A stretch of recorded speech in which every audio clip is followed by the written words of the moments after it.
Hola, hola, bienvenidos. Estamos en plenas fiestas para celebrar y recordar a nuestros fieles difuntos. En México es una tradición muy colorida y muy bonita.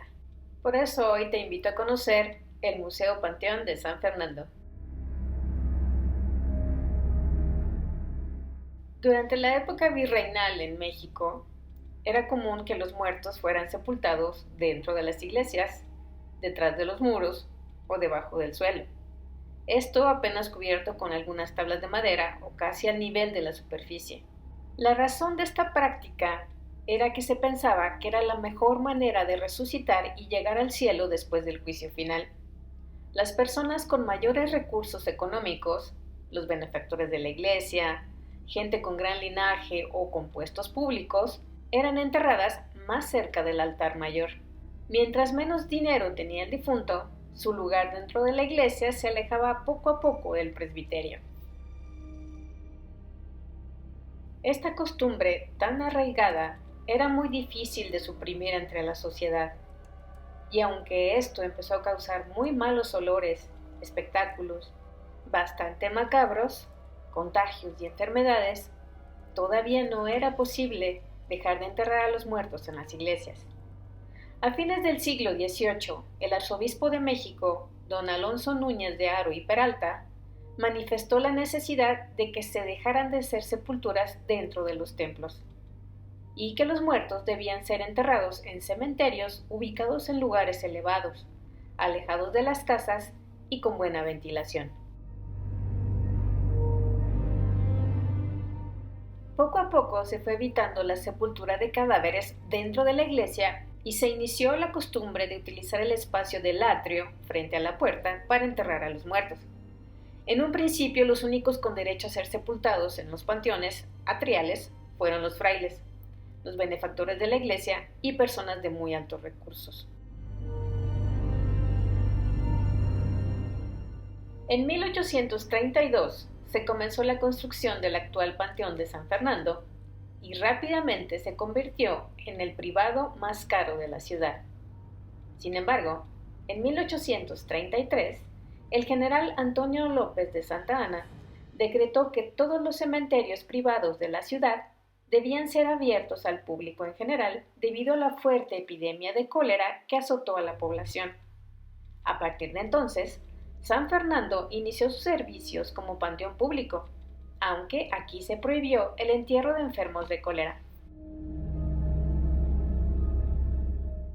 Debido a que era un cementerio pequeño, limpio y muy ordenado, pronto fue elegido por las familias de clase alta como el sitio adecuado para su sepultura. El Panteón de San Fernando cobraba altas tarifas por una inhumación aquí. Por esa razón, en este lugar, los servicios fúnebres fueron hechos a tumbas para políticos, militares, gobernantes y personalidades de la sociedad del siglo XIX.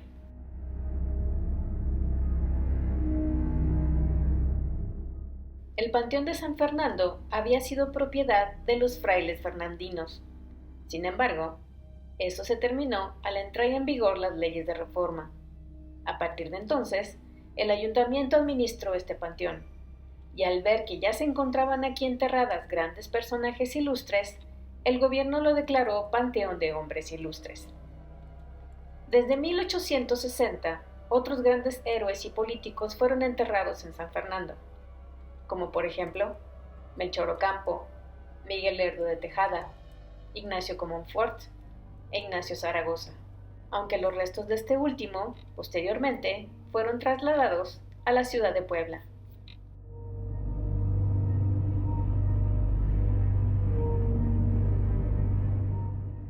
En 1860, el Panteón de San Fernando se encontraba prácticamente a la mitad de su capacidad, y se pensaba en ampliarlo, pero por un decreto del presidente Benito Juárez, se ordenó la clausura de todos los cementerios que se hallaran dentro de los límites de la ciudad.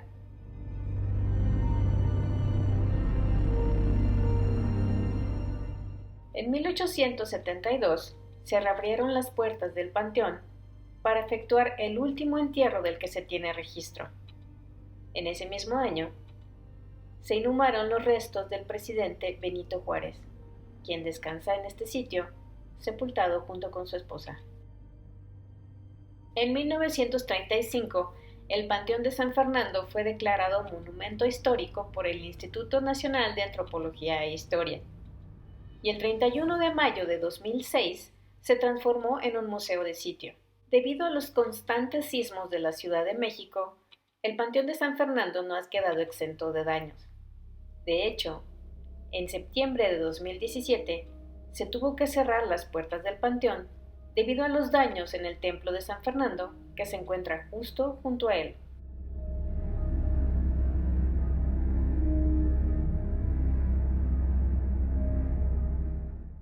Miguel Miramón, Benito Juárez García, Manuel María Lombardini, Vicente Guerrero, Ignacio Comonfort, Ignacio Zaragoza, son algunas de las personalidades que fueron inhumadas aquí y siguen descansando o descansaron aquí, porque después sus restos fueron exhumados y trasladados a la Rotonda de Hombres Ilustres del Panteón Civil de Dolores, o bien a sus ciudades de origen, como por ejemplo Miguel Miramón e Ignacio Zaragoza. El primero, sus restos descansan en la Catedral Poblana, y el segundo, en el mausoleo levantado en su nombre. Te invito a conocer este interesante Museo Panteón de San Fernando. No te arrepentirás de la visita. Agradezco mucho tu compañía como siempre y espero que te haya gustado. Nos vemos pronto en un nuevo destino. Bye bye.